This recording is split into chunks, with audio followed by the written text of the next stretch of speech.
To take screenshot with 3 fingers gesture on the Realme C71, all you simply have to do is first go for the settings.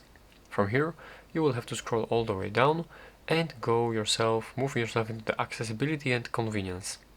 From here, you would like to go, hold on, let me just get this brightness. Alright, from now you will have to go for the gestures and motions, and right here you can find the 3-finger screenshot. This function right here, make sure that this one is actually enabled.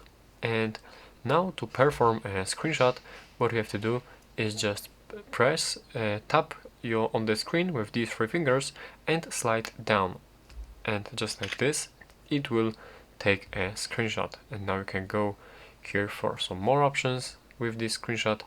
You can adjust it, you can crop this screenshot however you'd like, and there are a lot of different options to actually adjust the screenshot however you'd like.